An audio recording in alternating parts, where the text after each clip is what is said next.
As I promised in my last episode, we're going to just do some little short videos on small projects that need to get done in order to complete my car project. Anyway, if you've got stainless steel trim on the side of your car, the way I have on mine, you probably also have really crap wire clips.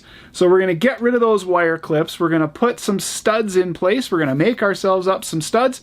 And this is going to be a whole lot better for the carbon fiber fenders and all the other carbon fiber parts on my car. Stay tuned.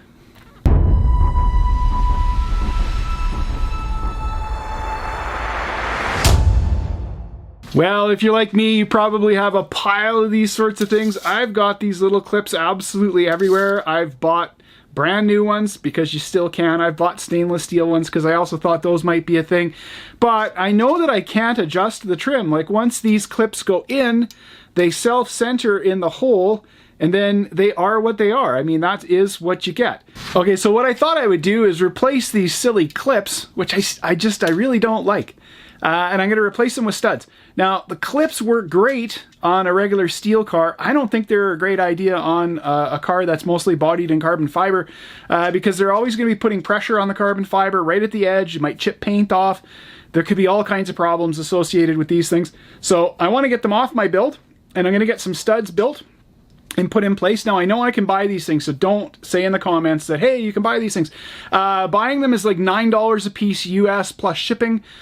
So in Canada, that's more money than I make in a year. So we're not going to go that way. We're going to make our own. I've got the solution to the problem. And hey, if you've got trim on your car, I don't care what size or shape it is, just a few little details and you can make yourself some studs to attach your trim. This may be the boringest video ever. Now, we'll try to keep the video short. We'll try to keep it interesting. Don't forget to like and subscribe. Always good to keep the algorithm happy. So I know what I want for this project, and it was a 20mm by 20mm stainless steel square washer. Then it's got to have an M5 hole, not the M6 hole. Those are M6 studs, but the end of the stud needs to fit into a very tight clearance hole, and the M6 hole in a 20 by 20 is too big. So I bought up the entire collection of those studs from McMaster Car. They're just a press-in stud. And then I bought, of course, all stainless steel. Everything in here is 304 stainless steel. Don't want rust on any of this stuff. So because I had to get a 5mm hole in the center of that 20 by 20, I had to drill out all 200 parts. So this is intensely boring. Again, just an afternoon worth of work here. Actually, more like about a day worth of work, but just popping it in, plunking them down, getting them done. You can't do 3 at a time. You can do 2 at a time. Then the pace picks up. Production work is fun. Not really. But you repeat it 200 times and you get about what you need to get it done. Then I bolted as many as I could get together on the longest M6 bolt I could find and tighten it up tight. Then take it over to the big belt sander with a 50 grit belt and see if I could knock them down. It was pretty scary. Nothing that I did here really worked all that well, so I gave up and decided to find a slightly safer method of getting these things ground down. Okay, so hot off the press, the eventual method was actually to use the disc grinder on it and just knock it down close to size. Then I put it in the vise so that I could get the faces squared up nicely, so that's worked out well. And I'm looking for 18.5. All right, so 18.5 something is fine for this mess. The very near calipers. Anyway, that's good enough for these. Okay, so they're going in the bin. We'll then take the stud. The stud will get pressed in, and then we'll tack it on. And then that's the trim clip done. All right, so it's, I don't know, it's about a day's worth of work, but I'm making a couple of hundred of them, so that's not so bad. And I'm not working real hard. Anyway, let's get her done. All right, so over to the press, all I've done there is take a piece of 10mm plate and pop a hole, put an M6 hole in it, and then just push them in. That ends up deforming the square washer just a little bit, so grab the socket out of the socket drawer and then just hammer them back flat. Actually, now we've got a nice little process for making these. But that stainless steel, it's pressing into the washer just fine, and it will stay there. So I tested a few of these and it's not going anywhere fast, but I did want the extra security of just tacking them in there. I'd hate to have 40 or so of these things on the car and then have one of them slip or come off for any reason.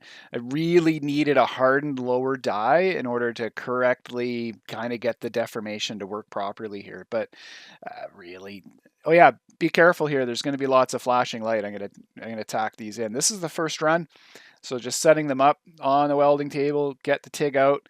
And then it's all about technique the first time. Like for sure, didn't need filler rod, get rid of that. And then, oh, I guess I might be hitting that a little bit too hot, but I just try to control it with the foot pedal. I end up just backing off a little bit on the way by, and then we put all the rest of them in. So when you're doing this kind of production work, you just try to make it as efficient as you can, right? So now we're cooking. We can just snap these in and just get them done. You can easily just weld them. There's another run done. No problems at all. Get them all finished up. And they're not going anywhere. It did take a little extra time. Again, if I had a hardened lower die when I was pressing them on, I probably could have got away without having to do the tacks here, because they should stick. Just notice how I'm doing that. I'm not double, just then back off, traverse the top, and then tack on the other side. Tack, over, tack, done. That was fast. Okay, so this is how they all finished up. I hope you can see that. I'm trying really hard with the lighting in here. It's terrible. They just tacked in. Really, no big deal. Now, they finished up really nicely. I am happy, as always, with the finished product. As I like to say on the channel, if I wasn't happy with it, you wouldn't be seeing it. All right, so they all slide in. I actually tested all 200 of them. They needed to slide just nicely into the channel, so they're easy to position and they don't wiggle back and forth. So that's going to be just perfect for just sliding those into the hole, putting them where you need them, right? And then tightening them down. They had to be just the right size so that they pop into the trim here at the end and then slide nicely. Okay, so 304 stainless steel all the way around.